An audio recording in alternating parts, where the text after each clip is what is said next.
பேரன்புமிக்க பெரியோர்களே,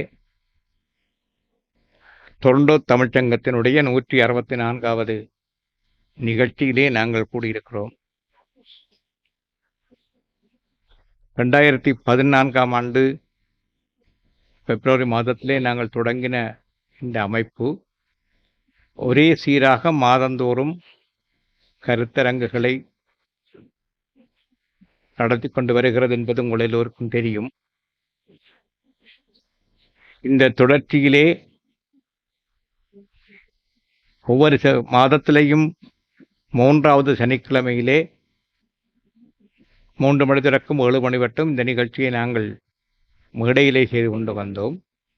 இடையிலே இந்த கோவிட் வந்த காலகட்டத்திலே அது தடைப்பட்டதினாலே நாங்கள் 2020ஆம் ஆண்டு ஆகஸ்ட் மாதத்தில் இருந்து அந்த நிகழ்ச்சியை இணையவழி சூம் தொடர் நிகழ்ச்சியாக தொடர்ந்து நிகழ்த்தி கொண்டு வந்திருக்கிறோம். இடையிலே ஒரு நிகழ்ச்சியை நாங்கள் இப்படி சபையிலே நிகழ்த்தி இருக்கிறோம். நான் மதிப்புக்குரிய கந்தவனம் ஐயா அவர்கள் நினைவாக அண்மையிலே. இரண்டாவதாக பேராசிரியர் சிவலிங்கராஜா அவர்கள் இங்கே வருகை தருகின்ற சூழல் இருந்தபடியினாலே நேரடியாகவே இங்கே இருக்கிற பலர் அவருடைய நண்பர்கள், அவரோடு படித்தவர்கள், அவருடைய மாணவர்கள் என்ற உரிமை கொண்டவர்கள். இவர்களை அவர் சூமிலே சந்தித்து உரையாடுவதை விட நேரடியாக எங்கள் மத்தியிலே அவரை அழைத்து அவரோடு உரையாடுவது கூட பொருத்தம் என்று நாங்கள் நினைத்தோம். நான் என்று சொன்னால் நண்பர் பேராசிரியர் மதிப்புக்குரிய டாக்டர் நம்போதன் ஐயா அவர்களும் அகிலம் யோசித்தோம். எனவே இந்த நிகழ்ச்சியை உங்கள் மத்தியில் இன்றைக்கு இந்த சந்தர்ப்பத்திலே கூடியிருக்கிறோம். அந்த வகையிலே மதிப்புக்குரிய பேராசிரியர் சிவலிங்கராஜா அவர்களை உங்கள் மத்தியிலே அறிமுகம் செய்ய வேண்டிய தேவை எனக்கு இல்லை. உங்கள் எல்லோருக்கும் அவரை தெரிந்தவர்கள். தமிழ்ச்சங்கத்தின் சார்பில் அழைத்து கௌரவிக்கிறோம். பேராசிரியர் இங்கே வருகின்றார், என்னத்துக்கு வந்தார் என்பதை பற்றி உங்களுக்கு நான் சொல்ல தேவையில்லை. அதை நீங்கள் கடந்த வாரம் பார்த்திருப்பீர்கள். வெண்மேரி அறக்கட்டளை இங்கே நடத்துகின்ற விருதளிப்பு விழாவிலே அந்த அறக்கட்டளையின் தலைவர் என்ற வகையிலே யாழ்ப்பாணத்திலே இருந்து விருதளிப்பால் 18க்கு விருதாளர்களுக்கு விருதளிப்பதற்காக அங்கே இருந்து இந்த வயதிலேயும் 18-20 மணித்தியாலம் பிளேனிலே பயணம் செய்து இங்கே வந்து இந்த விருதுகளை கடந்த ஞாயிற்றுக்கிழமை வழங்கி இருக்கிறார்கள். இங்கே வழங்கப்பட்டவர்கள் இருக்கிறார்கள். நண்பர் ஷண்போலிங்கம் இங்கே இருக்கின்றார்கள். இவர் வந்திருக்கிறார். பஞ்சாட்சரம் ஐயா அவர்கள் வந்திருக்கிறார்கள், எனக்கும் உட்பட. இப்படி பலரை அவர்கள் கௌரவித்திருக்கிறார்கள். அந்த நிகழ்ச்சிக்கு வந்தவரை அதற்கு முன்பே நாங்கள் கேட்டிருந்தோம், நீங்கள் எங்களுக்கு டொரண்டோ தமிழ்ச்சங்கத்தினுடைய சூழலே வந்து நேரம் எங்களுக்கு உரையாற்ற வேண்டும் என்று. அப்படி கேட்ட பொழுது முக்கியமாக அவருக்கு சொன்னது, நாங்கள் ஒவ்வொரு மாதமும் நடத்துகிற நிகழ்ச்சி கனதியான நிகழ்ச்சியாக அமைவது ஏறத்தாழ 45 அல்லது 1 நிமிடம் அல்ல 1 மணித்தியாலத்துக்கு ஒரு ஆழமான உரை நிகழ்த்தப்பட வேண்டும். அதன் பிறகு அதை மையமாக வைத்து இன்னும் 1 மணித்தியாலம் அல்ல 1.5 மணித்தியாலம் ஒரு பரந்த தளத்தில் நாங்கள் உரையாடல் நிகழ்த்துவோம். அதுதான் எங்களுடைய இந்த டொரண்டோ தமிழ்ச்சங்கத்தினுடைய நிகழ்ச்சி அமைப்பு. பொருத்தமான ஒரு தலைப்பை தாருங்கள் என்று கேட்டோம். மிக பொருத்தமான தலைப்பை அவரின் நாணமாக சிந்தித்தோம். அவர் அங்கே இருந்து நண்பர் லோகேந்திரலிங்கம் வருவதாக அங்கே இருந்து வரும்பொழுதே நான் சொன்னேன், அவர் பல்கலைக்கழகத்திலே தமிழ்துறை தலைவராக பேராசிரியராக இருந்தவர் என்பது உங்களுக்கு தெரியும். அவர் பெருமளவு ஈழம் சார்ந்ததும் குறிப்பாக யாழ்ப்பாணம் சார்ந்ததுமான ஆய்விலே முன்னுக்கு வந்துருங்க ஆய்விலே அதிக கவனம் செலுத்தி வருபவர். கதிரை இங்கே இருக்க தம்பி. அந்த வகையிலே ஈழத்து கல்வி மரபு பற்றி ஆராய்ந்து வந்திருக்கிறார்கள். அவருடைய நூல்களும் ஈழத்தினுடைய வடபகுதியினுடைய கல்வி பற்றி ஏற்கனவே ஒரு நூல்கள் எழுதியிருக்கின்றார்கள். எனவே நான் அவரிடம் கேட்டேன், ஈழத்தினுடைய பாரம்பரிய கல்வி மரபு, குறிப்பாக ஈழத்து பண்டித கல்வி மரபு உன்னுடைய பெருமையை நீங்கள் எங்களுக்கு வரலாற்று பூர்வமாக எடுத்து கூறத்தக்கதாக ஒரு தலைப்பை தாருங்கள் என்று. அவரும் அதற்கு ஒத்துக்கொண்டார். அவர் அதை ஒத்துக்கொண்டது மட்டுமல்ல, அவர் அதற்கு மிக பொருத்தமானவரும் கூட என்பது என்னுடைய கருத்து. அதுக்கு முக்கிய காரணம், பல்கலைக்கழகத்திலே எங்களுக்குள்ளே பல்கலைக்கழக மரபு வேறு, பண்டித மரபு வேறு என்ற 2 கிளைத்தன்மைகள் நீண்ட காலமாக நாங்கள் பல்கலைக்கழகத்திலே படித்த காலத்திலேயும் படிப்பித்த காலத்திலேயும் இருக்கிறது. இந்த பல்கலைக்கழக கல்வி மரபு எங்களுக்கு வந்தது 1942 பல்கலைக்கழகம் துவங்கி, பல்கலைக்கழகத்துக்குள்ளே வீராசிபுல் ஆனந்தராக்கள், கணபதி பிள்ளை போன்றவர்கள் கற்பிக்க தொடங்கி அவர்கள் பாடத்திட்டம் போட்டு அந்த மரபுக்குள்ளாலே நாங்கள் வருகிறோம். அதே நேரம் இந்த பண்டித கல்வி மரபு அதுக்கு முந்ததையது. தமிழ் பாரம்பரியத்திலேயும் இந்திய பாரம்பரியத்திலேயும் நீண்ட காலமாக நிலை வருவது. அந்த மரபு சார்ந்த கல்வியாளர்களும் தொடர்ந்து ஈழத்திலே உருவாகி வந்திருக்கிறார்கள். அந்த 2வது மற்ற மரபு இன்றைக்கு கொஞ்சம் கற்பித்தல் முறைகள் குறைந்து கவனம் பெறாமல் போய் கொண்டிருக்கின்றது போல் இருக்கிறது. நான் அதை இவர்தான் சொல்ல வேண்டும். அதை பற்றி கொஞ்சம் சிந்திப்போம். அந்த பண்டித மரபினுடைய பெருமை, தேவை, இன்றைய நிலையிலே அதை நாங்கள் எப்படி பார்க்க வேண்டும் என்பது பற்றிய பல சிந்தனைகளை இங்கே சமூகவியல் ரீதியாக பார்க்கிறவர்கள், கல்வியியல் ரீதியாக பார்க்கிறவர்கள், அது தேவை, அது எப்படி அவருக்கு இன்னொரு புது ஊக்கத்தை நாங்கள் தரலாமாக என்று சிந்திக்கிறவர்கள் எல்லோரும் இருக்கின்றோம்.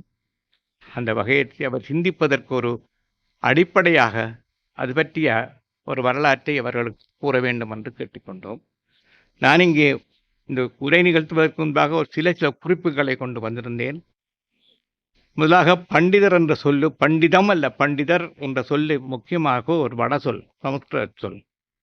அது தென்னாசியா, இந்தியா அல்லது இலங்கை போன்ற நாடுகளுக்கு பொதுவான சொல்லாக இருந்து வந்திருக்கிறது.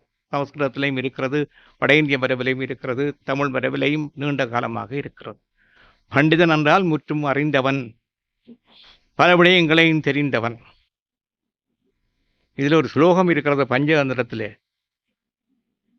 நாங்கள் கவலைப்படுறோம், நீங்கள் கவலைப்படுறீங்கள். யார் கவலைப்படுகிறான் என்று கேள்வி கேட்கிறார் பஞ்சதந்திரத்திலே. யார் கவலைப்படுகிறான் என்றால் முட்டாள்கள் கவலைப்படுகிறார்கள். நீங்கள் கவலைப்பட்டீங்கள், நீங்கள் உங்களை சொல்லல, என்ன சொல்றேன், நான் கவலைப்படுவேனாக இருந்தால் நான் ஒரு முட்டாள். அப்ப நான் கவலைப்படாமல் இருக்க வேண்டும் என்றால் என்னவாயிருக்க வேண்டும்? நான் ஒரு பண்டிதனாக இருக்க வேண்டும். ஒரு ஸ்லோகம் இருக்கு, சோகஸ்தானி சகசிராணி பயஸ்தானி சதானீச்ச திவசே திவசே மூடம் அகச்சம் ந பண்டிதம். இது பஞ்சதந்திரத்தை வருகிற முக்கியமான ஸ்லோகம். சோகம் கொள்வதற்கான 1000 காரணங்களும், பயப்படுவதற்கான 100 காரணங்களும் ஒவ்வொரு நாளும் ஏற்படுகின்றன. திவசே திவசே மூடம். யாருக்கு ஏற்படுகின்றன? மூடம் அகச்சம். மூடம் அகச்சம் என்றால் மூடனை வந்தடைகின்றன. அங்கால சின்ன சொல்லு போற தொடர், ந பண்டிதம், பண்டிதனை வந்தடைவதில்லை. அடிக்கடி நான் கவலை வரைய இதைத்தான் நான் யோசிக்கிறேன், நான் பண்டிதனோ மூடனோ. பண்டிதன் என்ற சொல்லுன்ற பொருளை சொல்ல வந்த நான் பண்டிதன் என்றால் முற்றறிஞன், நன்றாக அறிந்தவன். பிறகு இந்நிகண்டுகள் எங்கே எல்லாம் வரும் 18 பாடையும் கிட்டவர்கள் பண்டிதர்கள் அப்படி என்று சொல்லி. இந்த பண்டிதர் என்ற சொல் பாரம்பரியமான எங்களுடைய இந்திய கல்வி மரபிலே அறிவாளையை உயர்த்தியது. கீழத்தைய கல்வி மரபிலே, குறிப்பாக தென்னாசிய கல்வி மரபிலே மொழி இலக்கிய அறிஞர்கள் மற்றும் பல்வகை கலைத்துறைகள் சார்ந்தவர்கள், இசைத்துறை சார்ந்தவர், நடனத்துறை சார்ந்தவர், வைத்தியத்துறை சார்ந்தவர், எல்லோரும் பண்டிதர்கள் வழங்கப்பட்டு வந்திருக்கிறது. இந்த இதோடு சேர்த்து இன்னும் ஒன்று சொல்லணும், மரபாக வளர்ந்து வருகிற இன்னொரு கல்வி குறியீடுகளும் உண்டு. புலவர், வித்துவான், பண்டித மணி, பண்டித மாமணி, புலவர் மணி, மகாவித்துவான், வித்துவ சிரோன்மணி, சாகித்ய சிரோன்மணி, நியாய சிரோன்மணி, வியாகரண சிரோன்மணி. இவையெல்லாம் இந்த வித்துவான் போன்ற பட்டங்களோடு அண்ணாமலை பல்கலைக்கழகத்திலே ஒரு காலகட்டத்திலே சமஸ்கிருத கல்வியிலே இந்த இருந்தது. நியாய சிரோன்மணி, சாகித்ய சிரோன்மணி, வியாகரண சிரோன்மணி எல்லாமே இந்த பண்டிதர் வித்துவான் பாரம்பரியத்திலே வந்த ஒரு கல்வி மரபுதான். பண்டிதர் என்ற வட சொல்லானது அறிஞர் என்ற பொருள்பது. இது முறையான கல்வி சார்ந்த நிலையிலேயும் வந்திருக்கிறது. முறையான கல்வியில பரீட்சை எடுத்து பாஸ் பண்ணியும் பண்டிதராக வரலாம். விபுலானந்தர் பண்டிதர், தமிழ் பேராசிரியர். அவர் பரீட்சை எடுத்து பாஸ் பண்ணித்தான் போனவர். அவர்தான் முதல் தமிழ் பேராசிரியர் எங்களுக்கு அண்ணாமலை பல்கலைக்கழகத்திலே. அது உங்களுக்கு எல்லாருக்கும் தெரிஞ்சிடும். அதுபோல பரீட்சை எடுத்து பண்டிதமணி உட்பட காலத்தில் பல பேர் பண்டிதர்களாக வந்திருக்கிறார்கள். இங்கே எங்களுக்கு முன்னாலே உங்களுடைய கவிதையெல்லாம் கற்பித்தவரான அலெக்சாண்டர் பண்டிதர். ஆனால் பரீட்சை எடுக்காமலும் பண்டிதர் என்ற கௌரவம் பல பேரை கிடைத்திருக்கிறது. உங்கள் எல்லோரும் கேள்விப்பட்டிருப்பீர்கள். மானாக்கான வேட்பிள்ளை அவர்களுடைய மகன் மகாலிங்க சிவம் பரீட்சையிடாத பண்டிதர். அவரால் பகுதி அவருக்கு இருக்குது. பட் அவர் சர்டிஃபிகேட்டுக்காக போய் எக்ஸாம் எழுத இல்லை. இப்போ நான் நினைக்கிறது நாங்கள் எல்லாம் பரீட்சை நீங்கள் பண்டித பரீட்சை எடுத்த நீங்களோ? சரி, பரீட்சை எடுத்த பண்டிதர். நான் சரி வேண்டாம். எனவே அந்த இலங்கையிலே அந்த இந்த பண்டித கல்வி மரபுக்கு ஒரு வரலாறு இருக்கிறது. நான் அறிந்த வகையிலே அவர் சொல்லுவார் நினைக்கிறேன். நான் தொடக்கி வைக்கிற காட்சி சொல்கிறேன். 1922ஆம் ஆண்டிலே ஆரிய திராவிட பாஷா அபிவிருத்தி சங்கம் என்ற ஒரு சங்கத்தை தோற்றுவித்து குமாரநாய புலவர்கள் வாழ்ந்த காலம் நினைக்கின்றேன். அவற்றை முறுதி காலம் சமஸ்கிருதத்துக்கும் தமிழுக்கும் பண்டிதர்களை உருவாக்க தொடங்கினார்கள். அதில் அந்த பண்டிதர்களில் ஒரு வகையினர் அந்த பாடத்திட்டம் அப்படி அமைந்தது. பிரவேச பண்டிதர், அது ஆரம்பங்கிற ஜிஏக்யூ வகுப்பு மாதிரி ஆரம்பத்தில் உள்கு நுழைகிற வகுப்பு பிரவேச. பிறகு பால பண்டிதர், பிறகு பண்டிதர். இப்படி இந்த பாடத்திட்டம் அமைந்து இதெல்லாம் எப்படி தெரியுமெண்டா, நான் ஒரு காலகட்டத்தில் எங்களுடைய பல்கலைக்கழகத்துக்கு போகிறதுக்கு முந்தி என்னுடைய ஊரில் இருந்த காலகட்டத்தில் இதெல்லாம் படிக்க ஆசைப்பட்டு பாடவிதானம் எடுத்து பார்த்த அனுபவத்தை கொண்டு சொல்லுகிறேன். பிறகு அது படிக்க இல்லை விடுங்க. இப்படியான 1922 துவங்கின அந்த பண்டிதர் வகுப்பில் கனவேர் படித்து சித்தி எழுதி வருஷம் பாஸ் சித்தி எழுதி வந்திருக்கிறார்கள். யாழ்ப்பாணத்தினுடைய கல்வித்துறை தான் அதை நடத்தி கொண்டு வந்திருக்கிறது. கடைசியாக அதை நடத்தி கொண்டு நண்பர் பத்மநாதன் நினைக்கிறேன். இப்படி ஒரு மரபு இருந்திருக்கு. இந்த மரபு பற்றி சொல்வது ஒரு விடயம். இரண்டாவதாக நான் அதிகம் எடுக்கவில்லை, சுருக்கமாக நான் அவரை பற்றி குறிப்புகள் சொல்லி முடிக்கிறேன். இதை பற்றி தான் அவர் பேசப் போகின்றார். நிலத்தில் உள்ள அவ்வளவு பாரம்பரியமும் இந்த பண்டித பாரம்பரியத்துக்கால வந்தது என்று சொல்லத்தக்க வகையிலே அவர் வரலாற்று கட்டமைப்பு ஒன்றை சொல்லப் போகின்றார். பேராசிரியர் சிவலிங்கராஜா அவர்கள் தமிழில் இளங்கலை, முதுகலை, கலாநிதி ஆகிய உயர் பட்டங்களை பெற்றவர். இது முதலாவது விடயம். யாழ்ப்பாண பல்கலைக்கழகத்தில் தமிழ் பேராசிரியராகவும் தமிழ் துறை தலைவராகவும் திகழ்ந்து ஓய்வு பெற்றவர். பல ஆய்வு நூல்களையும் ஆய்வுக் கட்டுரைகளையும் எழுதியவர். பல ஆய்வரங்குகளில் பங்கு பற்றியவர். யாழ்ப்பாண குடாநாட்டின் கிழக்கு கரைவெட்டியை பிறப்பிடமாக கொண்டவரான கலாநிதி சிவலிங்கராஜா அவர்கள் தமிழ் மூதறிஞர்களான கந்தமுருகேசனார், பண்டிதர் வீரகத்து முதலியோரிடம் பாடம் கேட்டவர். இப்போ பண்டித மரபை பற்றி பேசுவதற்கு அவருக்கு மிக மிக பொருத்தமான அம்சம், ஒரு யாழ்ப்பாணத்து பண்டித பாரம்பரியத்திலே ஒரு மாணவனாக இருந்து படித்து முறையாக பாடம் கேட்டவர் பண்டிதர். எனக்கு கந்தமுருகேசனார் எனக்கு தெரியாது, ஆனால் பண்டிதர் வீரகத்தி எனக்கு தெரியும். அவருடைய புலமையும் நான் நன்கறிவேன். தஞ்சை பல்கலைக்கழகத்திலே கூப்பிட்டவரை கௌரவித்தவர், ஆய்வு செய்ய போனவர், அவருடைய மாணவர் என்பது அவருக்கு இருக்கக்கூடிய ஒரு பெரிய தகுதி. அதே நேரத்திலே பல்கலைக்கழகத்திலே படித்த காலகட்டத்திலே பேராசை வித்யானந்தன், கலாநிதி கைலாசபதி, கவன் அசிவத்தம்பி, பேராசை சண்முகதாஸ் ஆகியோரிடமும் என்னிடமும் கூட அவர் படித்திருக்கிறார் என்பது எனக்கு இருக்கிற ஒரு உரிமை அவரிடம். அவ்வகையில் பண்டித மரபுக்கும் பல்கலைக்கழக மரபு என்று சொல்லப்படுகிற எங்களுடைய மரபுக்கும் ஒரு இணைப்பை ஏற்படுத்துகிறார். அங்காலே பண்டித மரபுக்காலே வருகிறார், இங்கே பல்கலைக்கழக கல்வி மரபுக்குள்ளாலே வந்து கைலாசபதி சிவத்தம்பி போன்றவர்களுக்கு பின்னாலே அந்த மரபை தொடர்கின்றார். இன்னொரு வகையாக சொன்னால் மரபறை புலமையும், மரபறை புலமை என்ற சொல்ல உங்களுக்கு தெரியும் பொருள் என்னவென்று. மரபை அறிந்து யாப்பறை புலவர் என்று சொல்வதில் மரபை அறிந்த புலமையும் நவீன ஆய்வு நோக்கும் இணைந்த ஒரு ஆளுமையாக அவர் திகழ்கிறார். அது மிக முக்கியமான விடயமே. அவருடைய பொருத்தப்பாடு என்னென்றால், இந்த தலைப்பை அவர் பேசுவதற்கான பொருத்தப்பாடு என்னென்றால், அவர் மரபறை புலமை செஞ்சவர், அதே சமயத்திலே நவீன கல்வி மரபிலே கைலாசபதி சிவத்தம்பி போன்றவர்களுடைய வழிகாட்டலுக்குள்ளாலே வருகின்றவர். இன்னொரு அம்சம், இதை சிந்திக்கும் பொழுது நான் இன்னொரு தகவலையும் இன்று சொல்ல வேண்டி இருக்கிறது. இலங்கை பல்கலைக்கழக மரபிலே அதுக்கு முன்பு தெரியும், விபுலானந்தர் பண்டிதராக இருந்து முதல் பேராசிரியராக தமிழகத்திலே அண்ணாமலை பல்கலைக்கழகத்திலே கணிக்கப்பட்டவர். அவர்தான் தமிழ் துறைக்கு முதலாவது பேராசிரியர் என்ற பதவியை கொண்டு வந்தவர். அண்ணாமலை பல்கலைக்கழகம் தொடங்குவதற்கு முன்பே சென்னை பல்கலைக்கழகம் தொடங்கிவிட்டது. தமிழ் கல்வி 1927-28 வர தொடங்கிவிட்டது இந்தியாவிலே. ஆனால் சென்னை பல்கலைக்கழகத்திலே ஒரு பேராசிரியர் தகுதி செயர் அந்த தவிசு இடப்படவில்லை. அப்பொழுது அங்கே 47ஆம் ஆண்டு தான் அங்கே தவிசு இடப்படுகிறது. அதற்கு முதல் பேராசிரியர் வருகிறார் ராபி சேதுப்பிள்ளை. அதுக்கு முன் இருந்தவர்கள் முதல் சிவராஜ பிள்ளை இருந்தார், வையாபுரி பிள்ளை இருந்தார். அவர்கள் எல்லோரும் துறைத் தலைவர்களாக இருந்தார்கள், சீனியர் லெக்சரர்ஸாக இருந்தார்கள். ஆனால் ப்ரொஃபஸர் என்ற அந்த கணிப்பு வையாபுரி பிள்ளைக்கு சேது பிள்ளைக்குத்தான் வந்தது. ஆனால் இங்கே அண்ணாமலை பல்கலைக்கழகம் 29-30களிலே தொடங்கும் பொழுது அங்கே பேராசிரியர் தவிசு அமைக்கப்பட்டது. அதுக்குத்தான் விவேகானந்தர் பொறுப்பு கொடுத்தார்கள். விவேகானந்தரும் அண்ணாமலை செட்டியாருமாக சேர்ந்து தமிழ்நாடு முழுவதும் இருக்க அத்தனை வித்வான்களையும் பண்டிதர்களையும் கொண்டு வந்து அங்கே ஆசிரியர்களாக போட்டார்கள். சோமேந்திர பாரதியார் போன்றவர்கள், பொன்னோதுவார் மூர்த்தியால் போன்றவர்கள். ஏனால் அந்த மரபு ரீதியான தமிழ் கல்வியை பேண வேணும் என்று. அப்போ இப்போ நான் இந்த நவீன பண்டித மரபு பற்றி பேச வரையக்க இந்த ரெண்டும் எங்கே இணையுதுன்றதுக்காகத்தான் இந்த பின்னணியை சொல்லுகிறேன். அந்த வகையில் வரையக்க தான் உங்களுக்கு தெரியும், எனக்கு தெரியும். போன வாரம் எனக்கு ஒரு கௌரவம் தந்திருந்தார்கள் இவர்கள் வெண்மேரி அறக்கட்டளை சார்பிலே சதாசிவம் அவர்கள் நினைவாக. இந்த பேராசிரியர் சதாசிவம் யார் என்றால் இலங்கை பல்கலைக்கழகத்திலே முதல் பண்டிதராக இருந்து கொண்டு தமிழ் சிறப்பு செய்தவர். அவர் பண்டிதர், பால பண்டிதராக படித்து கொண்டிருந்து கொண்டே அங்கே போய் பேராசிரியர் கணைப்பள்ளி அவை கீழே தமிழ் சிறப்பு செய்த முதலாவது மனிதன்.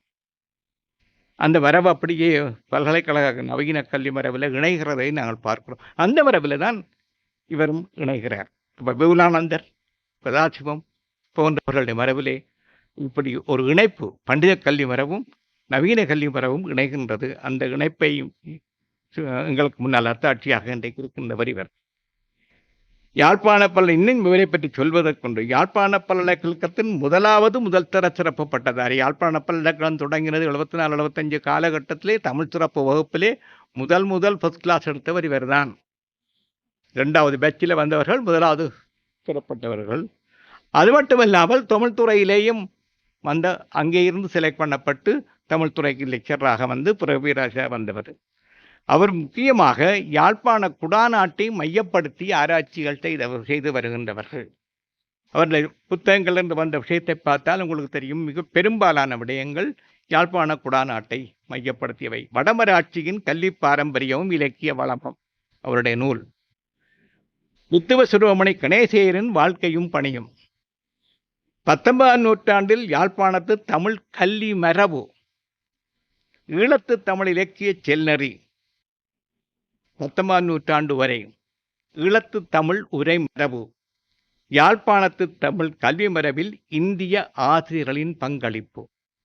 இந்த கடைசி புத்தகம் அவருக்கு மிகப்பெரிய புகழை கொடுத்திருக்கிறது. தமிழ்நாட்டிலேயும் இலங்கையிலேயும் நல்ல கௌரவத்தை கொடுத்திருக்கிறது. தமிழ்நாட்டில் இருக்கிற ஆசிரியர்கள் யாழ்ப்பாணத்திலே வந்து கல்லூரிகளை கற்பித்த விஷயத்தை விட்டுக்கொண்டு அதனூடாக வடபகுதி கல்வி தரம் எவ்வாறு உயர்ந்தது என்பதை எடுத்து காட்டுவதாக இருந்தது. உங்களுக்கு தெரியும், சில ஆண்டுகளுக்கு முன்பு இங்கே அதிபர் பிரணவாதி அவர்களும் எம்மை வாழ வைத்தவர்கள் என்று ஒரு அருமையான நூல் எழுதினார்கள். யாழ்ப்பாணத்தில் இருக்கிற கல்லூரி அதிபர்களை பற்றி. இப்போ யாழ்ப்பாணத்து கல்வி பாரம்பரியத்தின் வளர்ச்சி பற்றி சிந்தனையிலே மிக முக்கியமான நூலாக அவருடைய நூல் அமைந்திருக்கின்றது. இந்த அளவிலே அவரை பற்றிய அறிமுகத்தையும் இன்றைய பேசுபொருள் பற்றிய விடயத்தையும் நான் சுருக்கிக் கொண்டு நான் கன நேரம் பேசக்கூடியால் நானே எனக்கு ஒரு தடை போட்டுக்கொண்டு உங்களுக்கு வழி திறந்து விட்டேன். நீங்கள் 1 மணித்தியாலும் பேசலாம், 1.5 மணித்தியாலமும் பேசலாம். இன்று டொரண்டோ தமிழ்ச்சங்கத்திலே நடக்கின்ற இந்த கருத்தரங்கிலே கலந்து கொள்வது எனக்கு மிகவும் மகிழ்ச்சியாக இருக்கிறது. இதற்கு தலைமை தாங்குகின்ற பேரன்புக்குரிய மதிப்புக்குரிய என் ஆசானுமாகிய பேராசிரியர் சுப்பிரமணியன் ஐயா அவர்களை முதலிலே வணங்குகிறேன். ஏனென்றால் என்னை இந்த உரையிலே கலந்து கொள்ளும்படி அழைத்து ஊக்கப்படுத்தி, ஒரு வகையிலே சொன்னால் உறங்க விடாமல் அடிக்கடி தொலைபேசியிலே தொடர்பு கொண்டு இதை ஏற்பாடு செய்திருந்தார். அதற்காக அவருக்கு என்னுடைய வணக்கங்கள். இரண்டாவது, இங்கே வருகை தந்திருக்கின்ற பெரியோர்கள், பெரும்பாலானவர்களை எனக்கு ஓரளவுக்கு தெரியும். எல்லோரும் எங்களை விட எவ்வளவோ பெரியவர்கள். இந்த பெரிய ஜாம்பவான்களுக்கு முன்னாலே நம்மை மோர் பொருளாக நாய்ச்சிவிகி ஏற்றி வைத்த வராக பேராசிரியர் சுப்பிரமணியன் ஐயா அவர்கள் இருக்கிறார். அந்த வகையிலே நான் பண்டித பாரம்பரியம் பற்றி நானும் ஐயாவும் சேர்ந்து கதைச்சுதான் இந்த தலையங்கத்தை எடுத்தோம். ஏனென்றால் இந்த பண்டித பாரம்பரியம் இப்பொழுது மிக அருகி போய்விட்டது. ஆனால் ஒரு காலத்தில் ஓங்கு புகழ் பெற்ற ஒரு பண்டித பாரம்பரியம் இருந்தது. ஐயா அவர்கள் வரன்முறையாக சொல்லிவிட்டார்கள். அதனாலே நான் முதலாவது பக்கத்தை தட்டி விடுகிறேன். ஆனால் முருகனையும் ஞான பண்டிதன் என்று சொல்ற ஒரு மரபு உண்டு. முருகனை ஞான பண்டிதன் என்று சொல்லுகிற ஒரு மரபு உண்டு. கிருபானந்த வாரியார் அடிக்கடி ஞான பண்டிதா என்று சொல்லித்தான் தனது உரையை தொடங்குவார். எனவே கல்விக்கும் ஞானத்துக்கும் அறிவுக்கும் புதிய ஒரு சொற்பதமாக இந்த பண்டித பாரம்பரியம் இருக்கிறது. பண்டிதன் சொல்லி இருக்கு. இது அழகாக அதை விளங்கப்படுத்தினார். உண்மையிலே யாழ்ப்பாணத்து கல்வி மரபை ஈழத்து கல்வி மரபு என்று அகலித்து பார்க்கக்கூடிய சூழ்நிலையில் எங்களுடைய காலம் அமையவில்லை. அதை முதலிலே நான் சொல்லிவிட வேண்டும். என்றால் சுப்பிரமணியா அவர்கள் என்னை அறிமுகப்படுத்துகின்ற பொழுது பெரும்பாலும் யாழ்ப்பாணத்தை மையமாக வைத்து இவருடைய ஆய்வுகள் இருக்கின்றன சொன்னார். எனக்கு பிரதேச பெற்று ஒரு காலத்திலும் இல்லை. நான் யாழ்ப்பாணம், வன்னி, முல்லைத்தீவு, புதுக்குடியிருப்பு அல்லது மட்டக்களப்பு, மலைநாடு என்ற பேதம் அணுவளவும் இல்லை. ஆனால் அதை முதலிலே நான் பிரகடனப்படுத்தி கொண்டுதான் இந்த உரைக்குள் இறங்குவேன். 1981ஆம் ஆண்டு நான் நிரந்தர விரிவுரையாளராக நியமிக்கப்பட்டேன். 82ஆம் ஆண்டு 81ஆம் ஆண்டு நியமிக்கப்பட்ட உடனேயே பேராசிரியர் இந்திரபாலா எனக்கு ஒரு புலமை பரிசில் பெற்று போர்ச்சுக்கல் நாட்டுக்கு போகும்படி பிரகடனப்படுத்தினார். நானும் நம்மை ஆண்ட பரம்பரை, நம்மை ஆண்டவர்களிடம் போவோம் என்ற எண்ணத்திலே மிக ஆர்வத்தோடு அதற்கு செயற்பட்டேன். அப்பொழுது பேராசிரியர் கைலாசபதி அவரைத்தான் என்னுடைய குரு என்று நான் என்றும் சொல்லிக் கொள்வேன். எல்லாரும் குருதான், அவர்தான் மகாகுரு. பேராசிரியர் இந்திரபாலா அழைப்பு விடுத்து அதற்குரிய நடவடிக்கைகள் தொடங்கி கொண்டிருக்கிற பொழுது மெல்ல மெல்ல தலையிடியும் காய்ச்சலும் தடிமனும் தொடங்குவது போல இந்த போராட்டம் தொடங்குகிறது. எனவே வாங்க, என்னுடைய மதிப்புக்குரிய அன்புக்குரிய வாங்க நாங்கள் ஒரே காலத்து அவர் அந்த வகையிலே என்ன ஆய்வுகளை செய்யலாம் என்று வெளியிலே போய் தமிழ்நாட்டுக்கு சென்று அல்லது போல புலம்பெயர் தேசம் என்று பேசப்படுகின்ற இந்த நாடுகளுக்கு சென்று ஆய்வு செய்யலாம் என்றால் நாடு குழம்ப தொடங்கியது. நான் இருந்த எனது வீட்டு வாசலிலே தான் என் கண்காண இந்த 13 இராணுவத்தினர் தாக்கப்பட்டார். என்னுடைய வீட்டு வாசல் புனராஜா கதையில நாவல்லே எழுதிய. எனவே அதனோடு தப்பு வீட்டுக்கு முன்னால இந்த பாலம், இந்த வீட்டுக்கு என் கண்கண்ட கண்ணுக்கு முன்னால அதோடு எல்லாம் விட்டு யோகேந்திரலிங்கம் அவரோடு முன்னால.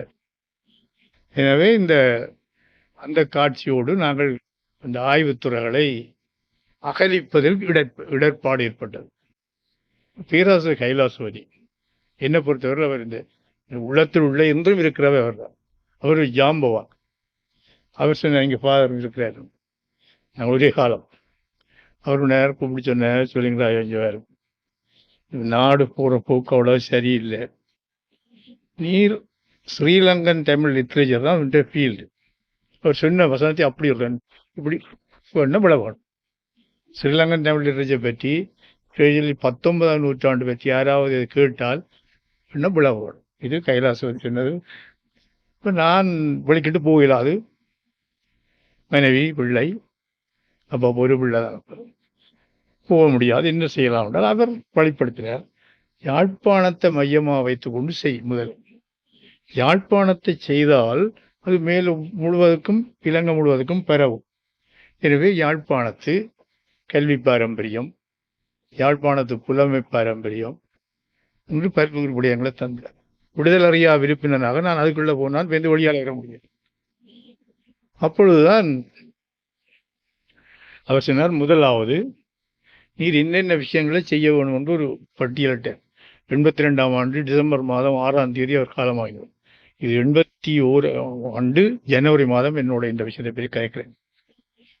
கதைத்து ஒரு முக்கியமான தகவல்களை அவர் முதலிலே சொன்னது, நீ நூலகத்துக்கு போவதற்கு முதல் இந்த ஆக்கள் இவ்வளவு விரும்பி சந்திக்க வேண்டும். அதிலே ஒரு பேர் பண்டிதமணி கணபதி பிள்ளை, காசி குலரத்தினம், அம்பியபா, அந்த லிஸ்ட் என்னிடம் இப்பொழுது இருக்கிறது, ஒரு கவனமாக வச்சிருக்கு. அப்படிப்பட்ட ஒரு மிகப்பெரிய ஈழத்து யாம்பவான்களை சந்திக்க சொல்லி தந்தார். நான் போய் அவர்களை சந்தித்து புஷ் பாய்க்கு, அப்போ நாங்கள் மெல்ல மெல்ல சண்டைக்குள்ளே வந்துட்டோம். போய் சந்தித்து எழுத தொடங்கினால் யாழ்ப்பாண கல்லூரி நூலகம் எனக்கு ஒரு பெரிய பொக்கிஷமாக இருந்தது. ஒரு தங்க புதியல், தங்க கடையல். நான் ஒரு புஷ் பாய்க்கில் தான் போகிறது. சனிக்கிழமை காலமே போனால் பின்னர் தான் திரும்புவேன். அப்பொழுது இன்றும் என்னுடைய நண்பராக இருக்கிறார். வரும்பொழுதும் எனக்கு வந்து கழிச்சு கொடுத்தான் போனார்.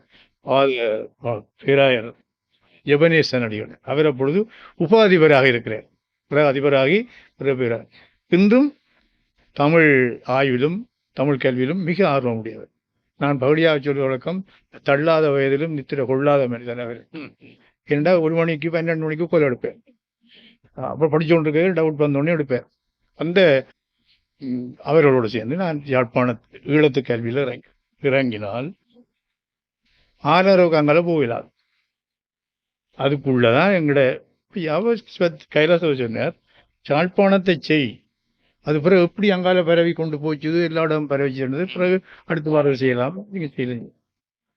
இப்போ நான் அதுக்குள்ளே இறங்கினேன். அதில் கடைசி வழிபாடாக இப்போ இந்த வந்த நூல் ஐயா சொன்ன யாழ்ப்பாணத்து கல்வி வளர்ச்சியில் இந்திய ஆசிரியர்களின் பங்களிப்பு மிக என்ற முக்கியமான நூல் ஆங்கிலத்திலே இந்திய அரசாங்கத்தால் மொழிபெயர்க்கப்பட்ட ஒரு பெருமைக்குரிய நூல். ஒரு பிரதி கொண்டு வந்து நான் பாதரவு கொடுக்க கொண்டு இந்திய அரசாங்கம் மொழிபெயர்த்தது. இலங்கை சாகித்ய மண்டலம் அதுக்கு ஒரு விருது வழங்கியது. இந்தியாவிலே ஒரு மன்றம் இந்த வரும்படி படித்துக் கொண்டு இருக்கிறார்கள் கேரளாவிலே. எனவே ஏன் அப்படி அந்த கருத்தினில் எனக்கு எவ்வாறு வந்தது என்றால், கல்வி பாரம்பரியத்தில் பேராசிரியர் சிவத்தம்பி கழிச்சு கொண்டிருக்கிற போது, இங்கிலீஷ் இப்படி எப்படி சார் நீங்கள் பேரியல் கேட்டேன். நாங்கள் சொன்னார், இது அச்சுதம்பிள்ளை தந்த இங்கிலீஷடா. அச்சுதம்பிள்ளை என்பவர் கரோட்டி விக்ரமசாமி கல்லூரியிலே அதிபராக ஆசிரியராக 20 வருஷத்துக்கு மேலே இருந்தவர். அவர் இந்திய ஆசிரியர், கேரளா. எனக்கு அப்போது ஒரு கிளிக் படிச்சு இதற்காக யோசிக்கணும். அப்போவே செய்திருந்தா என்ன தகவல்கள் எடுத்துக்கலாம். இங்கே பேராசிரியர் சின்ன தம்பி இருக்கிறார், எஜுகேஷன் இருக்கிறார். அப்போவே செய்திருந்தா நான் எனக்கு தகவல்களை பெற்றிருக்கலாம். அதுக்கு பெற முடியாதால ஆண்மை காலத்திலும் செய்யுது. இந்த முன்னுரையோடு யாழ்ப்பாணத்தை என்றால் என்னை பற்றி ஒரு தவறான எண்ணம் வரக்கூடாது. யாழ்ப்பாணத்தை பற்றி அப்படி சொல்ல அந்த இது யாழ்ப்பாணத்தை வச்சு இப்பொழுதும் நான் பண்டிதமணியோடு போய் காலமேந்து பின்னேறம் மட்டும் கதைச்சிருக்கிறேன். காசி குலரட்னம் ஒரு மிகச்சிறந்த தகவல் களஞ்சியம். காசி குலரட்னம் அவர்கள் ஒரு திரும்பினால் இந்த பக்கத்தில் பூவேச அனுப்பார், இந்த பக்கத்தில் பொன்னம்பல பிள்ளை அனுப்பார். அப்படிப்பட்ட தகவல்களை சொல்லுவார். இப்போ பிற சிவத்தம்பி தான் அவர் எனக்கும் அதை சொன்னார், அதையும் சொல்லுவோம். இப்போ இவர்களோட கதைச்ச விஷயங்களை சொல்லுகிற பொழுது சிவத்தம்பி சொன்னார், ஒரு ஈழத்து தமிழ் இலக்கிய அலர்கள் என்று ஒரு புத்தகம் எழுதலாண்டு.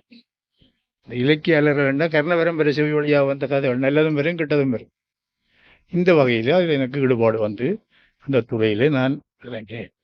இது இப்படி வருகிற பொழுது பண்டித பாரம்பரியம் என்றால், நான் சுண்ணாகத்திலே எங்களுடைய மாசாயப்புலருடைய குடும்பத்தோடு நெருங்கிய உறவு வச்சுக்கொண்டு அவருடைய மிதிவண்டியில் தான் போவேன். உண்மையாக நினைக்க நெஞ்சம் உருகும் பிறக்கிதை நிகழ்த்த நானடி கூசும் என்று பாரதி சொன்ன மாதிரி யாழ் திருநெல்வேலியிலிருந்து யாழ்ப்பாண கல்லூரிக்கு மிதிவண்டி, பேராத வித்யானந்தன் விட்ட வீமன் கிராமத்துக்கு மிதிவண்டி, சுண்ணாகம் மாசனாப்புல வீட்டுக்கு மிதிவண்டி, இதுகளில் போய் காலமில்லை போய் அவர்களை படித்து தகவலிடத்தில் இன்றும் என்னிடம் பல கையெழுத்து பிரதிகள் கடிதங்கள் உண்டு. இதில் ஒரு பகுதியை இப்போ அண்மையிலே கலாநிதி ரகுபரனுக்கு குத்தேன் அவர் பிரிண்ட் பண்ணி விடுவார். உவே சாமிநாத ஐயர்ல இருந்து சதாசிவயர் வரை எழுதின கடிதங்கள், சுவாமி ஞானப்பிரகாசர் எழுதின கடிதங்கள் எல்லாம் அவ்வப்போது நான் தகவல்களை எடுக்கக்கூடியதாக இருந்தது. இந்த வகையில் பண்டித பாரம்பரியத்துக்குள்ள நான் வரேன். இவ்வளவு ஒரு முன்னுரை. பண்டிதர் பாரம்பரியம் தமிழ்ல இந்த சொன்னவர் இந்த பண்டிதர் என்று சொல்லி பட்டம் பெற்றவர்களை சொல்ற வழக்காக வரே இல்லை. நாகநாத பண்டிதர், முருகேச பண்டிதர், அப்படி பண்டிதர் என்று அறிவுள்ளவன் கொள்ளவனை சொல்ற ஒரு வழக்கம் இருந்தது. கல்வி ஒரு முறை எழுதினார். யாழ்ப்பாணத்தில் போனால் தடக்கி விழுந்தாலும் ஒரு தமிழ் பண்டிதருக்கு மேலான் போடவும் என்னென்ன கூட நான் கேட்டான். கல்வி அப்படி சொன்னார். நீங்கள் நான் இப்போ யாழ்ப்பாணத்தில் வந்தால் தடக்கி விழுந்தாலும் ஒரு பொம்பளை பிள்ளை என்ற மோட்டர் சைக்கிளுக்கு மேலான் போடுவோம் அப்படியே சொன்னேன். ஏனென்றால் தடக்கி விழுந்தாலும் ஒரு தமிழ் பண்டிதருக்கு மேலான் போடுவோம். இன்னொரு எழுதினார் கல்கியில ராஜாஜி வள்ளி தப்பினாள், வாய்ச்சிருக்கேன், வள்ளி தப்பினாள் என்று சிறுகதை எழுதினேன். அந்த சிறுகதை சாரம் ராஜாஜி எழுதுகிறார் என்னென்றால், ஒரு வள்ளி என்ற ஒரு பிள்ளை, அவள் டான்ஸ் அங்கே படித்து நாட்டியத்தில் திறமை வந்துட்டாள், சங்கீதம் படித்து சங்கீதம் இல்லாமல் தமிழ் சரியாக வரையில்லை அவளுக்கு. ஒருவர் யாழ்ப்பாணத்திலே சுப்பிரமணிய பண்டிதர் என்று ஒருவர் இருக்கிறார். அவரிடம் போய் நீ தமிழை படித்தால் ஒழுங்கான தமிழோடு வருவார். அவள் யாழ்ப்பாணத்துக்கு வந்து சுப்பிரமணிய இது கற்பனை கதை வள்ளி தப்பினாள் அந்த படித்து அவள் ஒரு பெரிய தமிழ் புலமையாளராக போனாள். இப்படி ஒரு பாரம்பரியம், பண்டித பாரம்பரியம் ஈழத்திலே இருந்தது, குறிப்பாக யாழ்ப்பாணத்தில். இந்த பண்டித பாரம்பரியம் ஐயா சொன்ன மாதிரி அந்த 1922ஆம் ஆண்டு ஆரிய திராவிட பாஷாபிவிருத்தி சங்கம் தொடங்குவதற்கு முன்னரே 1900ஆம் ஆண்டு யாழ்ப்பாண தமிழ் சங்கம், மாசாமி புலவர், குவதாசர், மிகப்பெரிய ஜாம்பவான்கள் அந்த காலத்து உச்சமான 1900 ஒரு நிறுவனத்தை நிறுவி அவருடைய அந்த பட்டியல் என்னிடம் இருக்கிறது. அந்த நிறுவனத்தின் நோக்கங்கள் ஒன்று பண்டிதர் பிரசண்டிதர் பாலபண்டிதர் பரீட்சைகளை அவ்வப்போது வைத்து இந்த தமிழ் கல்வியையும் மரபொழி கல்வியையும் பேணி பாதுகாப்பது. அப்படி பார்க்க ஒரு வருஷத்தாலே 1901ஆம் ஆண்டு மதுரை தமிழ் சங்கம் தொடங்குது. மதுரை தமிழ் சங்கம் அந்த கடிதம் என்னோட உண்டு. மதுரை தமிழ் சங்க ராஜ சேதுபதி அவர் எழுதுகிறார் மாசாப்புலவருக்கு, இந்த உங்களுடைய யாப்பு எங்களுக்கு ஒருக்கா அனுப்புங்கோ, அதை பார்த்து நாங்கள் யாப்பு அமைக்குவோம். இந்த யாப்பை அவர் அனுப்புகிறார். யாழ்ப்பாண தமிழ்ச்சங்கத்தின் யாப்பை பார்த்து தான் மதுரை தமிழ்ச்சங்க யாப்பு எழுதப்பட்டது. அது பல்வேறு பதிவுகள் இருக்கு தமிழ் இல்லை, இது எழுத்தில் வந்தது. அவ்வாறு வந்தது. அவர்கள் பண்டிதர் பரீட்சை வைக்கிறார். அதான் தொடங்கு. பண்டித பரீட்சை வைத்தால் இலங்கையிலிருந்து ஐயா சொன்ன முதல் அந்த பரீட்சையிலே தேறியவர் சுவாமி விபுலானந்தர். இத்தனைக்கும் விபுலானந்தர் பிசிக்ஸ் சொன்னார் சார், சயின்ஸ்காரன். ஒரு முறை நந்தி மேடையில் பேசுகிற பொழுது சொன்னார், எங்களுடைய பல்கலைக்கழக ஆசிரியர்கள் நீ சொன்னார், அந்த பண்டிதர் பிஎஸ்சியை அண்ணாமலை யூனிவர்சிட்டி ஒரு பேராசிரியராக நியமித்தது இந்த இலங்கை பல்கலைக்கழகம். இப்பொழுது நந்தி இலங்கைக்கு வந்தால், இப்போ இருக்கிற பல்கலைக்கழக சட்டங்களுக்குள்ள வந்தால் ஒரு டெம்பரரி டியூட்டராக கூட எடுக்க மாட்டான். டெம்பரரி டியூட்டர் இப்படி இது அவர் சொன்னார், நந்தி சொன்னார். எனக்கு ஃபாதர் இருந்திருப்பார், ஒரு டெம்பரரி டியூட்டராக கூடிய. ஏனென்றால் இந்த பெரிய புலமையாளன் முதல் பண்டிதர். இது நிறைய தகவல் வச்சிருக்கிறேன். பண்டிதர் விபுலானந்தர் பண்டிதராகவும் தமிழராகவும் ஒரு கலந்துரையாடல் நேரத்தில் அதை நான் தெளிவாக சொல்லலாம். ஒரு மரபு இருந்ததுன்னா இந்த பண்டிதர் மேல ஒரு பிற்போக்குவாதிகள், பண்டிதர் மேல ஒரு முன்னுக்கு வராயணம் என்ற ஒரு கருத்தினில பிற்காலத்தில் கட்டமைக்கப்பட்டது. இந்த விபுலானந்தர் எல்லாரும் நிறைய சொல்லியிருக்காரு. பாரதியார தமிழ்நாட்டில் அறிமுகம் செய்து தமிழ்நாட்டில் பாரதியை கொண்டு வந்து நிலைநிறுத்தியவர்களை விபுலானந்தர் அவர் ஒரு பண்டிதர். பாரதி அவர் ஒரு பண்டிதர். பிறகு இந்த மதுரை தமிழ்ச்சங்க பண்டிதர் பரீட்சையில் இன்னொருவர் செய்கிறார், வவுனியாவை சேர்ந்த ராசையா, பண்டிதர் சூனா ராசையா. அவருடைய தகவல்கள் தேடி எடுக்க முடியாமல் இருக்கிறது. ஆனால் அவருடைய படம் கிடைச்சிருக்கு. அவரைத்தான் எங்களுடைய யாழ்ப்பாணத்து மனநிலையை சொல்லணும், தமிழ்நாட்டு மரமலை அடிகளாருடைய சிதம்பரத்துக்கு போனவர், மகளுக்கு சிதம்பரத்துக்கு மாப்பிள்ளையா சிதம்பரத்துல பங்கு பெற்றதுக்கு போனவர் பண்டிதர் ராஜேந்திரன் சொல்லிட்டு ஐயா சொல்றாரு. ஐயா தான் நமக்கு இந்த 2வது வந்துட்டாரு, 50வது மாப்பிள்ளையா. அதுக்கு ஒரு காரணம் சொல்றேன். அவர் சொன்னாரண்டா, ஒரு மணித்தியாலம் ஒரு வட சொல்லும் கலக்காமல் ஒரு சொற்பொழிவாற்றுகிறவன். இந்த நவலாம்பிகாவுக்கு பேர்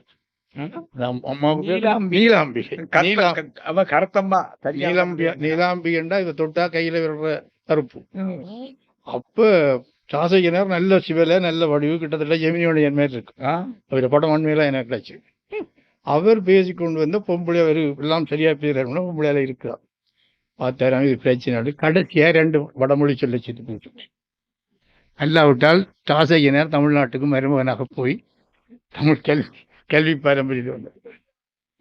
இதெல்லாம் தகவல் உண்மையோ பொய்யோன்றது சரியா தெரியாது. ஆனால் போனது உண்மை, பேசினது உண்மை. பிறகு இந்த பிள்ளையை பார்த்து போட்டு வடமொழிகளை கடைசி முடிக்க போனதும் உண்மை. அதனால அவர் கட்டுப்பட்டேன். இப்படி பாருங்க, சிவம்பரப்படலாம். இந்த பண்டித பாரம்பரியத்தில் இந்த பண்டிதர் இருக்கிறார், எங்களுடைய பஞ்சாட்சரம் எங்களோட கடைசி கொழுந்து, பண்டித பாரம்பரியத்தின் கடைசி கொழுந்தில இருக்கிறார். பண்டித பாரம்பரியம் நான் பண்டிதர்களோடு என்னுடைய தனிப்பட்ட உறவு நிறைய இருந்தது. கந்தன் முருகேசன் பண்டிதர் அல்ல, ஆனால் பல பண்டிதர்களை உருவாக்கினவர். ஒரு நாத்திகர் அவர். இந்த காலத்தில் சரியா வைத்தியம் இல்லாத அந்த காலம், ஒரு காலம் நடக்க மாட்டார், 2 காலம் நடக்க மாட்டார். ஆனால் இந்த பெரிய ஜாம்பவான்களும் அவருக்கு அவர் சொன்னார், ஏன் இப்படி நீங்கள் படிச்சீங்கள் என்று கேட்க சொன்னார், அவர் படித்து கொண்டு போய் ஒரு சந்தேகம் வந்தது. இந்த சந்தேகத்தை தீர்க்கிறதுக்கு அதில் இன்னொரு சந்தேகம் வந்தது. அந்த சந்தேகத்தை தீர்க்க போய் இன்னொரு சந்தேகம் வந்தது. இப்படி அந்த தன்னுடைய படிப்பால் மேலே வந்தது. இந்த இடத்துல ஒரு நிகழ்ச்சி வச்செல்லாம் சுவாமி ஞானப்பிராசர் கேட்டார், ஐயா நீங்கள் சங்க இலக்கியங்கள் எல்லாம் உங்களுக்கு யார்கிட்ட படித்த நீங்கள்? சங்க இவர் அப்பா எழுதியிருக்கிறார் நினைக்கிறேன். சங்க இலக்கியம். அவர் சொன்னார், நான் திருக்குறளை பரிமேலரிடம் படித்தேன், தொல்காப்பியத்தை இளம்பூரனிடம் படித்தேன், நச்சினார்கினியிடம் படித்தேன் என்று. என்ன எங்களை போல அவர் அந்த அளவுக்கு இருந்த பண்டித பாரம்பரியத்தில். இந்த பண்டித பாரம்பரியத்தில் 22ஆம் ஆண்டு ஆரிய திராவிட பாஷா விருத்தி சங்கம் பண்டித பரீட்சை வைக்கிறவர். அதுக்கு முதல் மதுரை தமிழ் சங்க பண்டிதர். அவர் 2 மதிப்பாக சொல்வார்கள். மதுரை பண்டிதரும் யாழ்ப்பாண பண்டிதருமாக 2 வர்க்கம் பெறுது. நாங்கள் எங்களுடைய எல்லைக்குள்ள வருவோம். இந்த எல்லைக்குள் வரைக்கு மதுரை தமிழ் பண்டிதர்களுக்கு ஒரு மதிப்பு கூட.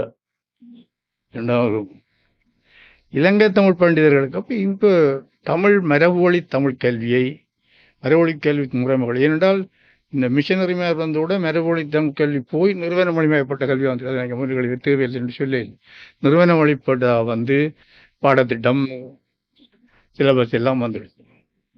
ஆனால் மரபொழி தமிழ் கல்வியிலே அப்போ சிலபஸ் இல்லை. இப்போ சிலப்பதிகாரத்தில் சிவலிங்கராஜாவுக்கு எக்ஸ்பர்ட்டாண்டா போய் சிவலிங்காட்ட சிலப்பதிகாரம் படிச்சுட்டு வருவோம். சிவசிந்தாமணி சுப்புணையாண்டா போய் 5 வருஷம் 4 வருஷம் சுப்புணையாடு படிச்சுட்டு அப்படித்தான் இருந்தது.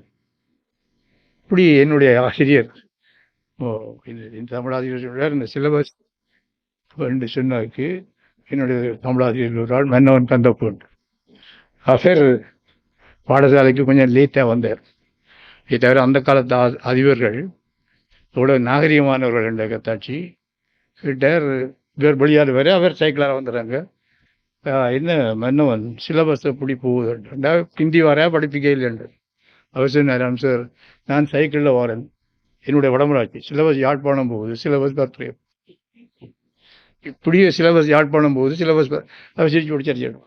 இந்த ஏன் நான் சொல்கிறேன்டா, அந்த நிர்வாக இருக்கிறார் சொன்னீங்க சார், நிர்வாக அணுகுமுறை இதுகளையும் இந்த பண்டித பாரம்பரியம் மன்னவன் பண்டிதர் மன்னவன் கந்தப்பூவும் பண்டிதர் எடுத்தவர்.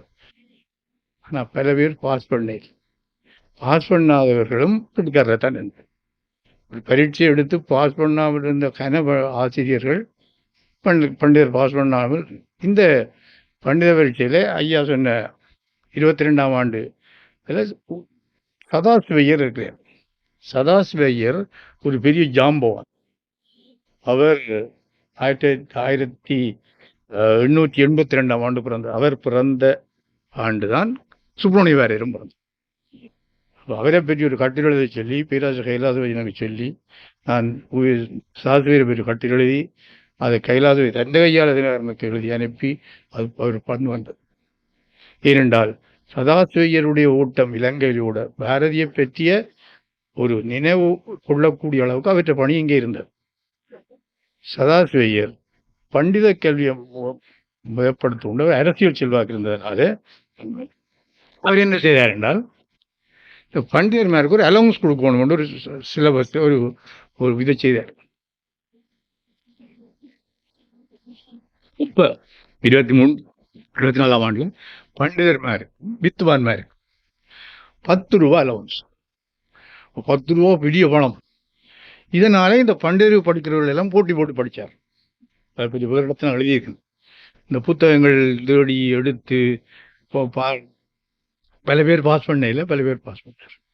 இந்த பண்டித பாரம்பரியத்தில் தமிழ் மொழி இலங்கை முழுவதும் பரவியது பண்டித பாரம்பரியம்.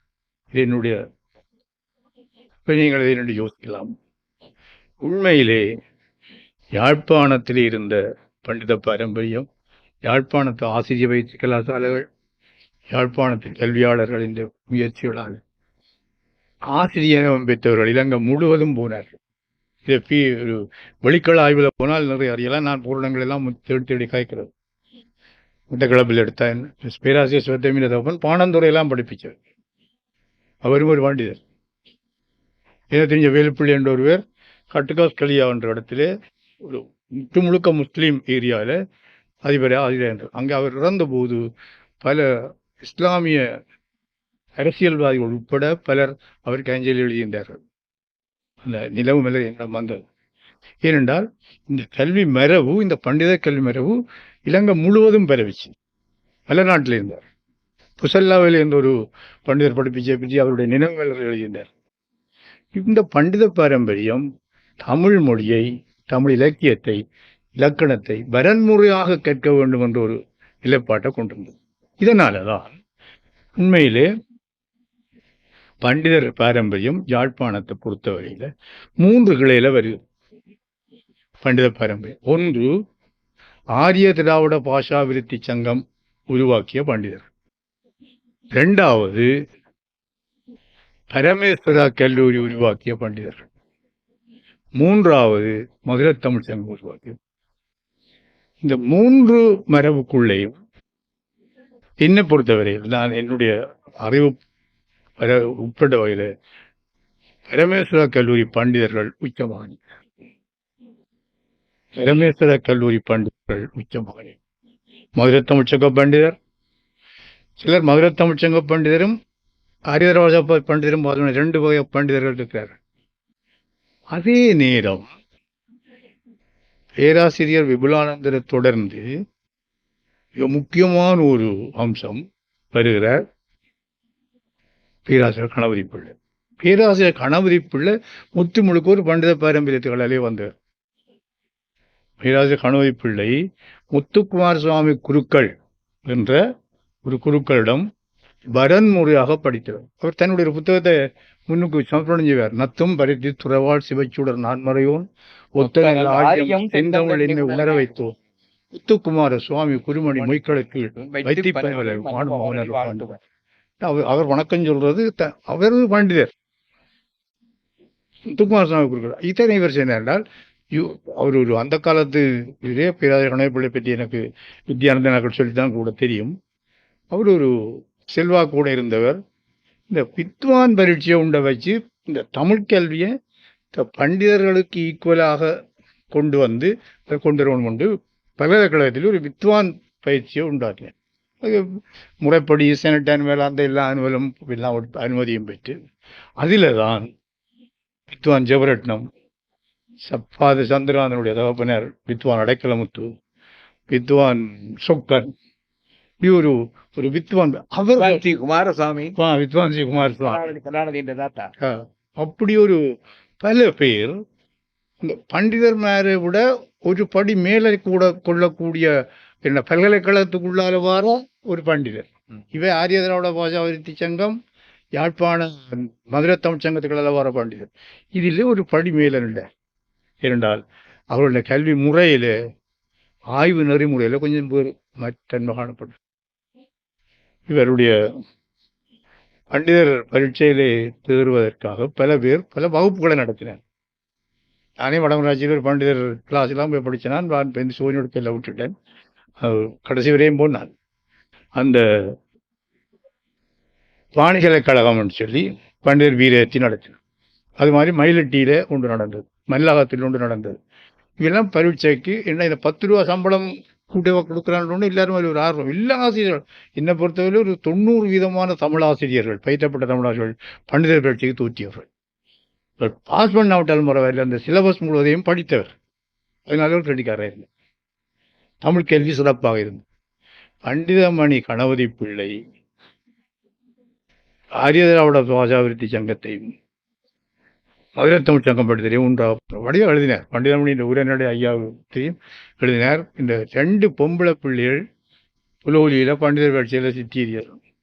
அதை பத்திரிகையில் பார்த்தது எனக்கு வாய் ஊறியது என்றது. 2 பொம்பளை பிள்ளைகள் பரீட்சை.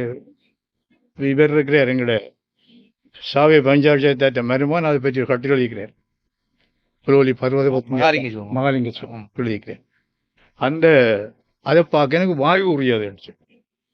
பண்டிதமணி பல்வேறு சிறமையாக இருந்தாலும் ஈழத்து தமிழ் கல்வி பாரம்பரியத்தில் ஒரு அழிக்க முடியாத இடத்தை பெற்றார். சிவத்தம்பியார் சித்தனர் மொழினார். பண்டிதமணி காலம் ஆனார். காலம் ஆனார். பண்டிதமணி காலம் ஆனார். சங்க காலம் காலமானார் என்ன காலம் ஆனார். காலம் ஆனார். பண்டிதமணி இப்போ 86 தான் சேர்த்து பண்டிதமணி அண்மையெல்லாம் தெரிகிறது. என்னுடைய பக்கத்து உள்ள அவற்றை நான் இருந்தார். பண்டிதமணியினுடைய ஆற்றல் ஆளுமை ஒரு வகையில் தமிழ்நாட்டுக்கும் அவர் மதுரை தமிழ் சங்க பண்டிதர் ஒரு பெரிய பிரச்சனை கொண்டார். நான் அணுகிய பண்டிதர்களில், நான் பழகிய பண்டிதர்களில், நான் என்னுடைய ஆய்வுத் தேவைகளுக்காக ஊடாடிய பண்டிதர்களில் மதுரை தமிழ் சங்க பண்டிதர்களையும் விட, ஆரிய திராவிட பண்டிதர்களையும் விட பரமேஸ்வர பண்டிதர்கள் உச்சமாக இருக்கிறார். எல்லாத்த பேரையும் சொல்கிறது எனது நோக்கம் அல்ல. இவன் முக்கியமாக அங்கே அவரிட படித்தாக்கள் ஒரு ஆள் பண்டிதர் சச்சிதானந்தன். தாவில் தமிழ் படித்து சாக வேண்டும் என்று சாம்பல் தமிழ் வளர்ந்து முக வேண்டும் என்று பாடிய பண்டிதர் சச்சிதானந்தன். அவர் தமிழிலும் ஆங்கிலத்திலும் சமஸ்கிருதத்திலும் புலமை வாய்ந்தவர். மிக அண்மையிலான அவரின் காலமானவர் பண்டிதர் சச்சிதானந்தன். ட்ரைனிங் குறிச்சிலேயும் லெக்சராக இருந்தது. அப்புறம் நான் சொல்கிறேன் அவர் இந்த கவிதை பாரம்பரியம் பற்றி. மற்றவர் பண்டிதர் நாகலிங்கம். நான் அவரிடம் பல தடவை போய் எங்களை விசிட்டிங்குக்கு எங்களுக்கு கூப்பிடலாம், தமிழ் துறை கண்டு கூப்பிட போய் பேசினான். அவர் தான் வேதநாயம் என்ற ஒரு அரசு அதிபர் இருந்தார் யாழ்ப்பாணத்தில். அவருடைய தகப்பன் ஒரு 4-5 ஒளியும் ஒழிக்கிறார் லக்கணம் பெற்று. மற்றது பண்டிதர் வீரத்தி என்னுடைய ஆசிரியர். பண்டிதர் வீரத்தி பரமேஸ்வரா பண்டிதர். இந்த பரமேஸ்வரா பண்டிதர்களை இவர்கள் எப்படி எடுத்தார்கள் என்றால், ஒரே நேரத்தில் அது உண்மையிலே ராமநாதன் நடேசபள்ளி வேண்டிய சாணக்கியம் ட்ரெயின் டீச்சராயும் வருவார். அதே நேரம் 2 வருஷம் ட்ரெயின் டீச்சர்ஸ் ட்ரைனிங், அதுக்கு அடுத்த 1 வருஷம் கொடுத்து 3 வருஷத்தில் அவர் பயிற்றப்பட்ட ஆசிரியராகவும் பண்டிதராகவும் வருவார். எங்களுடைய தமிழ் மக்களுக்குள்ள பிரச்சனைகளில் பண்டிதமணியாக்களுக்கும் இந்த பரமேஸ்வரா பண்டிதர்களுக்கும் உள்ள பிரச்சனை. இப்போ பண்டிதம் எழுதினார், நாங்கள் வாழைக்குலைக்கு போய் போடுறோம், பரமேஸ்வரன் பொத்திக்கு போய் போடுறாங்க, வாழை பொத்திக்கு புகை அடிக்கிறாங்க என்று நக்கலை எழுதினார். அப்போ சொன்ன அவர்கள் மிகச்சிறந்த பண்டிதர்களாக வந்தார். நான் இந்த வடமராட்சி இந்த ஆய்வு செய்கின்ற பொழுது 6 படிச்சுன்னு ஒன்று பார்த்தேன். படித்ததில் முதல் இலங்கையிலேயே உளவியல்ல PhD எடுத்த டாக்டர் சிவபிரகாசம் அங்கே அதிபராக டாக்டர் அவர் தான் இலங்கையிலே அதுக்கு இன்னொரு குறிப்பு சொல்லணும். டாக்டர் சிவபிரகாசத்துக்கு பேர் டக்குனு அவர் எழுத்துல சில்வா 2 சிங்கள கல்வியாளர்கள் எஜுகேஷன் பற்றி எழுதின புத்தகத்தை இதை பார்த்து திருத்தி எங்களுக்கு அனுப்புங்கன்னு சொல்லி இவருக்கு அனுப்பினார். இவர் பார்த்து திருத்தி எழுதினா முன்னுக்கு புத்தகத்தில் முன்னூறு எழுத சொல்லிக்கிறாங்க. இது டாக்டர் சிவபிரகாசம் பார்த்து திருத்தின புத்தகம் சில்வான்னு நினைக்கிறேன் ஒரு எஜுகேஷன். அவ்வாறு புலம்பெற்றவர் தலைவராக இருந்தார். படிப்பித்தவர்களில் நவநீத கிருஷ்ண பாரதியார், ஒரு ஜாம்பவான். அவர் யார்கிட்ட படிச்சவர்னால் அரசன் ஜன்மனார்கிட்ட படித்தவர். அரசன் ஜன்மனார் கணேசையருக்கு அடக்கம். அது இன்னொரு தளத்தில் அதை பற்றி போகலாம். கணேசையர் தான் அரசன் ஜன்மனாரோடு வாதிட்டு அந்த வாதத்தில் கணேசையருடைய கருத்து ஏற்றுக்கொள்ளப்பட்டது அவருடையது. அப்படிப்பட்ட அந்த படித்தபடியால் அவர்களுடைய ஒரு உலகியல் நோக்கு இருந்தது. நான் ஏற்கனவே சொன்னேன், இந்த பண்டிதர்கள் பிற்போக்குவாதிகள், பண்டிதர்கள் சமூக யாழ்ப்பாண அரம்பேஸ்வராவில் இருந்து பண்டிதரிடம் இருக்கவில்லை. பண்டிதர் வீரத்தில் பண்டித வீரத்தில் நல்ல கம்யூனிஸ்ட் சிந்தனையுடையவர், நல்ல இடதுசாரி சிந்தனையுடையவர். சச்சிதானந்தன் 1940 தண்ணீர் தாகம் என்ற ஒரு கதை எழுதி அது யாழ்ப்பாணத்தில் உள்ள சாதி பிரச்சனை வச்சுவோம், சாதி இருக்கக்கூடாது, சாதி இல்லை என்று ஒரு கதை எழுதினவர் தண்ணீர் தாகம். இப்படி அந்த ஒரு மரபு இங்கே வருது. பண்டிதமணி நான் ஏற்கனவே சொன்ன மாதிரி காவிய பாடசாலையில் ஃபாதருக்கு தெரியுமோ தெரியாது, ஃபாதர் அப்பாவும் படித்தவர் காவிய பாடசாலையில் பண்டிதர். அவர் தான் எனக்கு சொன்னார், இவருடைய அப்பா ஒரு நாள் பண்டிதமணியை கூட்டி கொண்டு போனவையா நெடுந்தீவு கூட்டி கொண்டு போய்க்குள்ள தண்ணியுடைய பால் கொடுத்தாங்களாம் குடிக்க. நெடுந்தீவு பசுந்தீவு பால் தீவு. அவர் சொன்னார், உடனே அந்த வள்ளத்துக்கு வச்சு ஒரு பாட்டு எழுதினாராம். எழுதி வச்சுக்கணும் 2 பேர் தான் ஞாபகம் இருக்கு. அப்பா தான் சொன்னது, இந்த நீர்வேட்க மிக்குள்ளோம் நீர் அன்று கேட்க பார்க்கின்ற நீரிங் இல்லை கொடுத்த பசும் பாலை உண்டு நீர் வேட்க தனி திடுவீர் என்று இந்த பால் இருக்கு உங்களுடைய வேட்கை தனி கொண்டு சொல்லி கொடுத்தாங்க. பண்டிதமணி எழுதின ஒரு வெண்பாக அவர் சொல்லி நான் எழுதி வச்சுக்கிறேன். ஏனென்றால் அந்த பண்டிதமணி போன்றவர்கள் ஓடு ஒரு தமிழ் கல்வி பாரம்பரியத்தை பேர் வித்வான் சொக்கன் ஜவரட்னம் எல்லாம் பண்டிதமணியோடு 2 தளத்திலேயும் ஒரு உண்மையில் சொல்ல போனால் சரியான தண்டவாளம் தண்டிலையும் போகிற மாதிரி மரபொழி கல்வியையும் நவீன கல்வியை இணைக்கிற ஒரு பாரம்பரியத்துக்குள்ளே வந்தார் வித்வான். இதனால தமிழ் பண்டிதர்மார் இலங்கை முழுவதும் தமது கல்வியை பரப்பினார். எல்லா இலங்கை யாழ்ப்பாணத்தில் இருந்து போன ஆசிரியர் பயிற்சி கலாசாலை சுந்தரராஜ ஐயங்கார் என்றாள் தங்கம்மா அப்பா குட்டியின் பிரதம ஆசிரியர் சுந்தரராஜ ஐயங்கார் இந்தியாவை சேர்ந்தவர். இதனால தமிழ் கல்வியில மரபு வந்தது.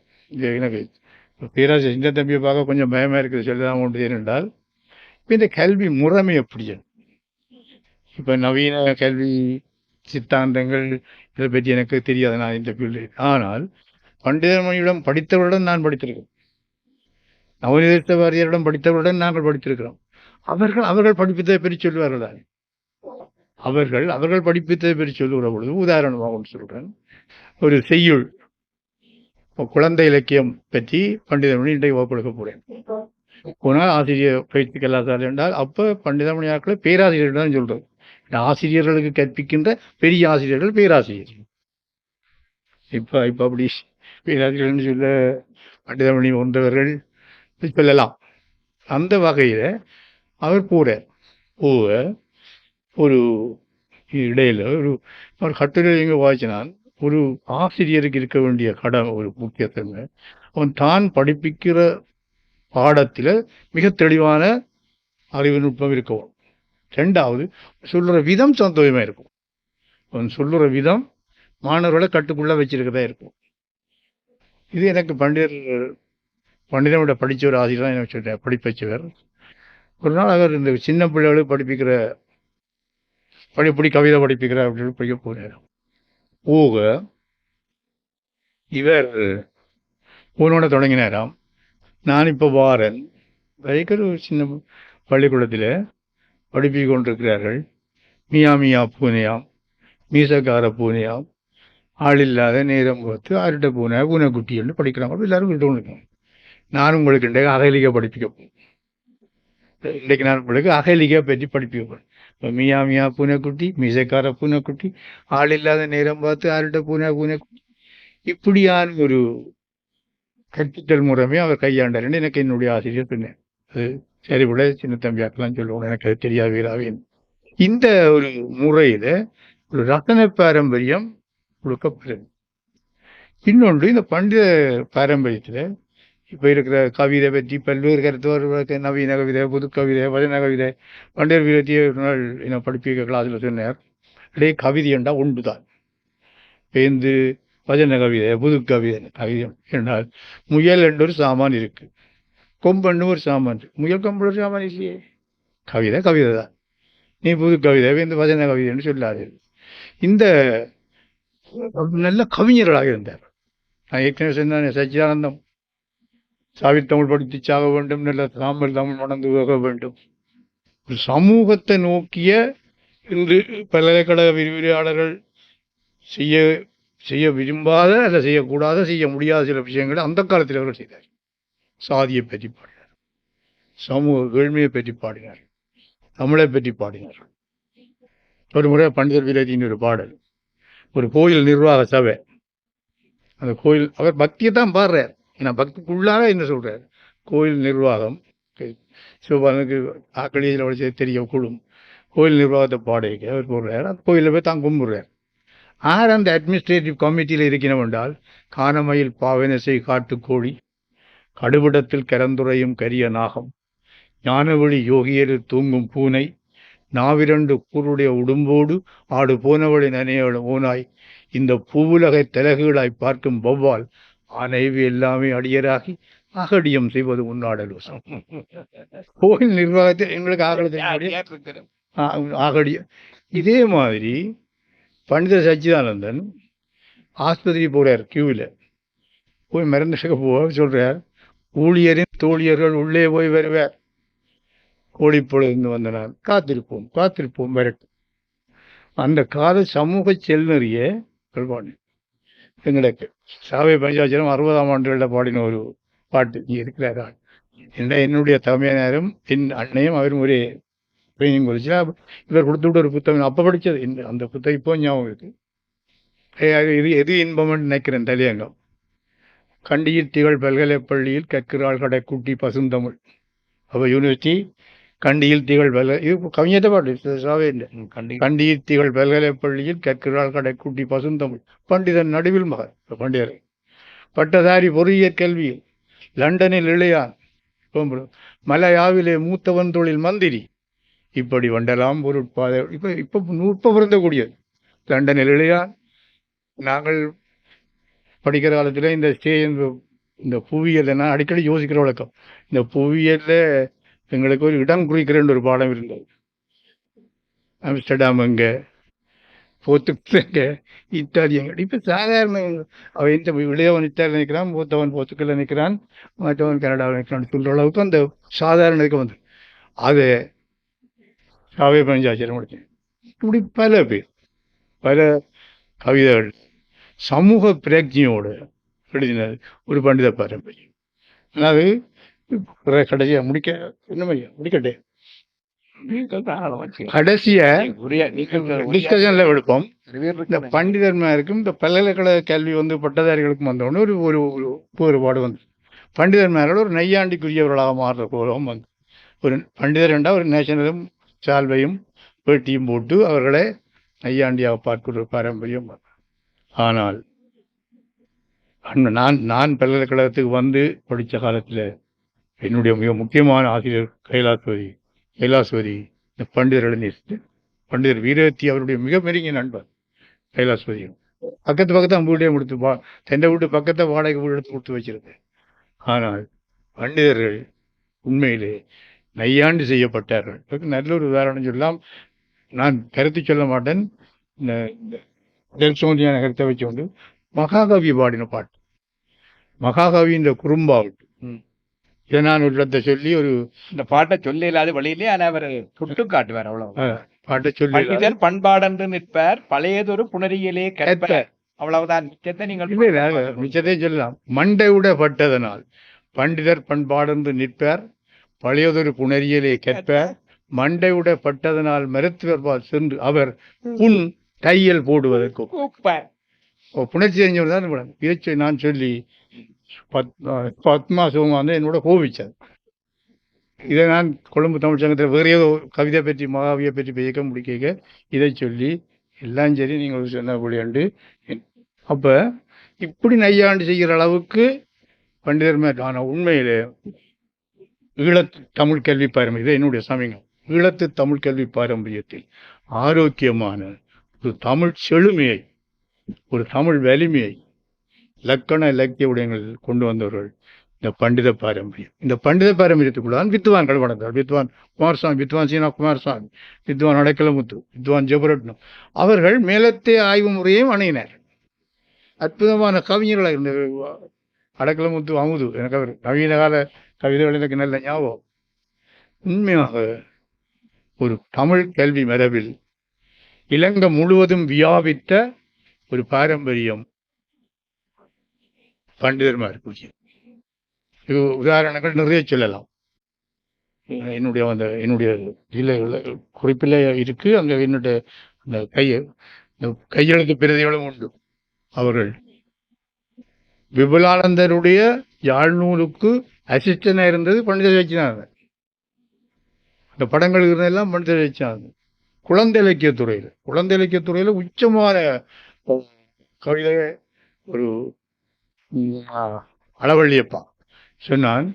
குழந்தை இலக்கியம் கொடிகட்டி பறக்கிற தமிழ்நாட்டிலே குழந்தை இலக்கியம் தோன்றுவதற்கு முன்னர் ஈழத் தமிழாசிரியர்கள் குழந்தை இலக்கியத்திலே உச்சத்துக்கு போய்விடும்.